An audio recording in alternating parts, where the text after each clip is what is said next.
तो डॉक्टर साहब मेरे पास 2 गाड़ियाँ हैं, उसमें से एक गाड़ी तो जो है मुझे कुछ दूर तक पहुँचा सकती है, लेकिन मेरे को जो जहाँ डेस्टिनेशन पे जाना है, जिस डेस्टिनेशन में मुझे पहुँचना है, वहाँ तक वो पहुँचाने में असमर्थ है।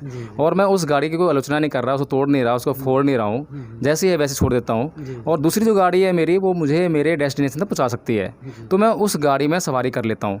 तो मेरा जो 2 गाड़ियों में से जो दूसरी गाड़ी मैंने चुनी है, वो चुनाव कहाँ तक जो है सार्थक है और अच्छा है? देखिए, बहुत ही सीधी इसकी बात है ना।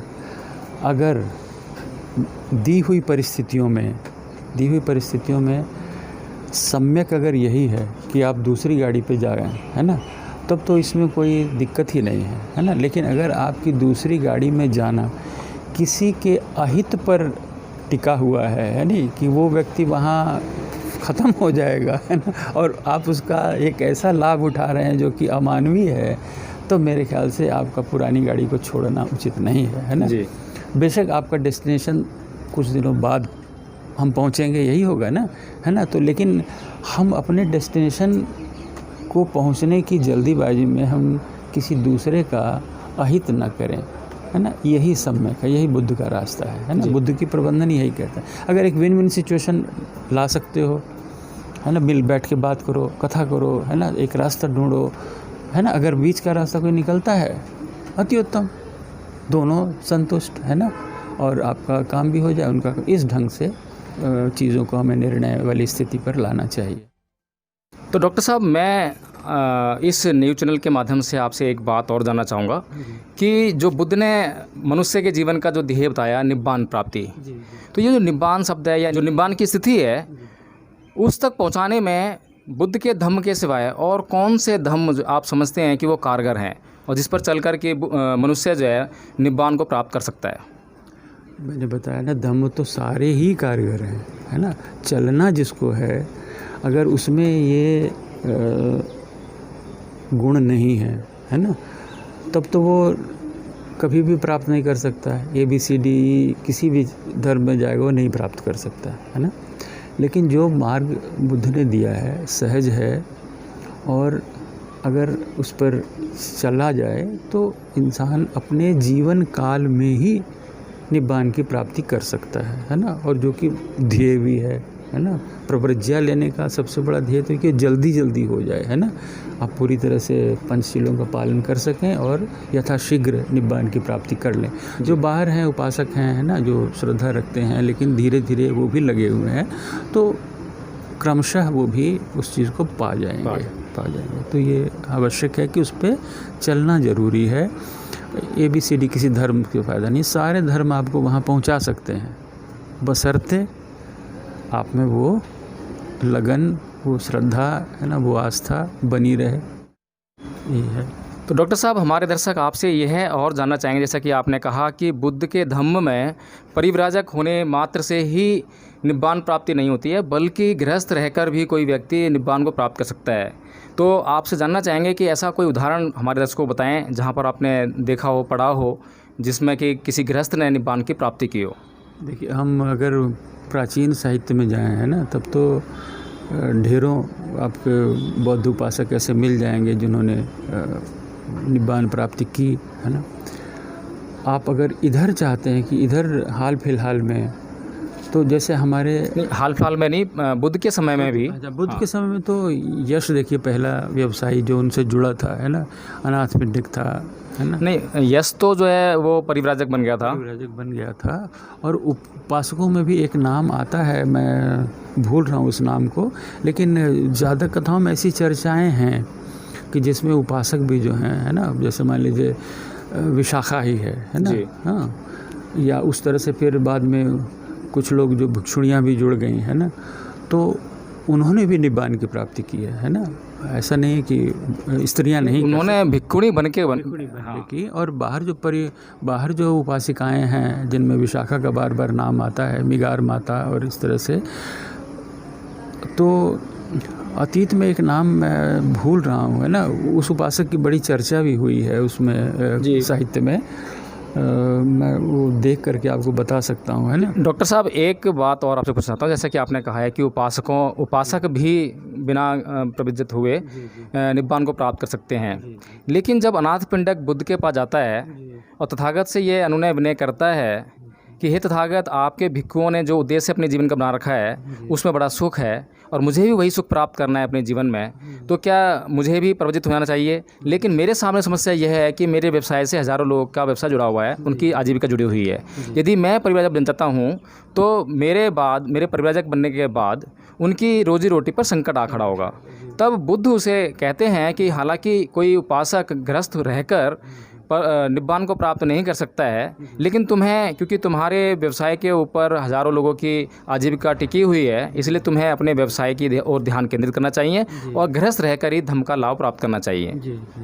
हाँ, नहीं तो इस तरह की और भी कथाएं आई हैं, जातक कथाओं में ऐसे उदाहरण और भी मिलते हैं, है ना। अभी पिछले दिनों, कल ही बल्कि मैं पढ़ रहा था, एक भद्दजी करके एक सेठ पुत्र था, है ना, और उसे वो अपने धम्म में शामिल करते हैं, है ना, और धम्म में शामिल करते हैं और वो उसमें इतनी देखिए होती हैं शक्तियाँ पहले से ही, है ना, कि वो बहुत जल्दी अरहत पद पा लेता है ना।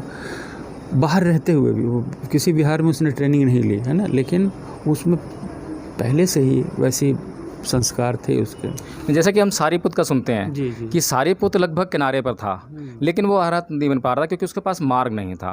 तो जैसे ही वो भिक्षु संघ में शामिल हुआ तो बहुत जल्दी से वो जो है अरहत पद को प्राप्त हो गया था।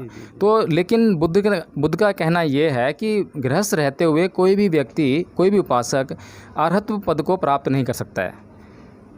नहीं, ये मेरा आपसे सवाल है। जी, नहीं, ऐसा नहीं है। अरहत पद को प्राप्त करने वाले उपासक हैं जो गृहस्थ होते हुए उन्होंने पद पाया। मैं आपको निकाल के किताब से बता सकता हूँ, इस तरह से की कथा आई है। धम्मपद में भी हम चाहेंगे कि आप इस पर एक अपना वीडियो बनाकर अपने यूट्यूब चैनल पर जो डालेंगे। हाँ, जरूर डालूँगा मैं कालांतर में, है ना, इस पर वो उस कथा को भी दूंगा। लेकिन कल जो कथा मेरी नज़र से गुजरी है, मैं उसकी चर्चा अगर कहते हैं आप तो मैं कर देता हूँ। उसका देखिए, उसमें मैनेजमेंट वाली कौन सी बात थी, क्योंकि मुझसे लोग पूछते हैं कि भाई इसमें मैनेजमेंट की कौन सी समस्या है। हुआ ये कि भद्दजी को जब इन्होंने अपने शामिल कर लिया तो वहाँ एक नियम ये था कि जो अस्थविर हैं, है ना, जैसे कोई नया प्रव्रजित होता है तो वो सम्मान में खड़ा हो जाता है, यानी दूसरा कोई अस्थविर आता है जो उनसे सीनियर है तो खड़ा हो जाता है। अब ये व्यक्ति जो है भद्दजी बहुत बड़े सेठ का लड़का है और वो खड़ा नहीं होता है ना। अब ये जो है इसलिए उनके कारण बनता है उनके कोप का, है ना। अस्थविर गुस्सा करते हैं कि ये क्यों नहीं हुआ, मतलब इसको इतनी अकल नहीं है और इसको भगवान बुद्ध इतना प्रश्रय दे रहे हैं। तो उनके मनोमालिन्य को दूर करने के लिए वो एक अतीत कथा सुनाते हैं, और अतीत कथा में आता है कि जब उसे नदी पार करने के लिए ले जाते हैं नौका पर बैठा करके, तो उससे कहते हैं कि तुम्हारा महल कहाँ है ना। तो वो क्या करता है कि अपनी शक्ति से 25 मंजिला एक महल उसमें से पैदा करता है। वो सतह से उठ करके ऊपर तक ले जाता है और सब लोग देखते हैं, है ना। तो उनके कहने का अर्थ ये था कि अब तुम लोग तो अभी की बात करते हो, है ना, और ये व्यक्ति जो है पहले से ही इतना सिद्ध है ना।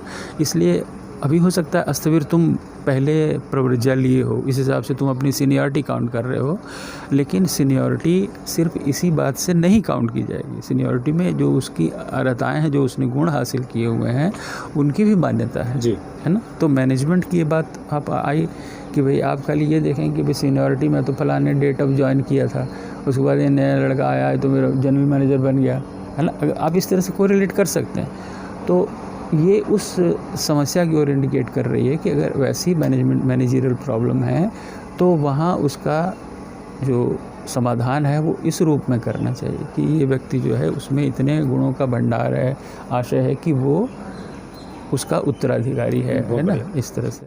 तो डॉक्टर साहब, एक प्रश्न और हमारे आपके माध्यम से जानना चाहेंगे कि सिखों में 10 गुरु हुए हैं, तो कौन से गुरु का यह मत था कि प्राकृतिक शक्तियाँ नहीं होती हैं और उनमें विश्वास करना व्यर्थ की बात है? ऐसा तो एक भी गुरु नहीं है जो ये कहता हो कि ईश्वर या गुरु नहीं होता है ना। मतलब पहले गुरु से लेकर के 10वें गुरु तक जो मेरी मतलब समझ बनी है तो यही है कि ये उस ईश्वर के अस्तित्व में विश्वास करते हैं। बल्कि जो एक ग्रंथ जुड़ा है, दशम ग्रंथ है ना, उसमें गुरु गोविंद सिंह ऐसा तक लिखते हैं कि मैंने इसके पहले जन्म में तपस्या की थी, है ना, तपस्या की थी और मैंने तब ये पद पाया, है ना, तब ये मैं इस तरह से। तो ये बड़ी ऐसी बातें हैं पर बहुत ज़्यादा मैं अपने आप को नहीं उलझाता, है ना, क्योंकि ऐसे प्रश्न है जिसका अब कोई उत्तर सटीक नहीं है ना। लेकिन जहाँ तक गुरुओं की बात है, उन लोगों ने तो ऐसा कभी नहीं कहा है कि भाई जो है भगवान नहीं है ना, ऐसा नहीं कहा है ना। हर मैं तो लगभग हर गुरु की रचना देख चुका है ना। इस रूप में मुझे लगता है कई बार कि जैसे गृहस्थियों का धर्म है तो बड़े साधारण से लोग हैं जो एक रास्ता बता रहे हैं चलने का, है ना, गुरु को मान करके आप इस रास्ते पे चलिए। जो मोटे मोटे संदेश हैं, बहुत विद्वत्ता की बातें वहाँ नहीं मिलती।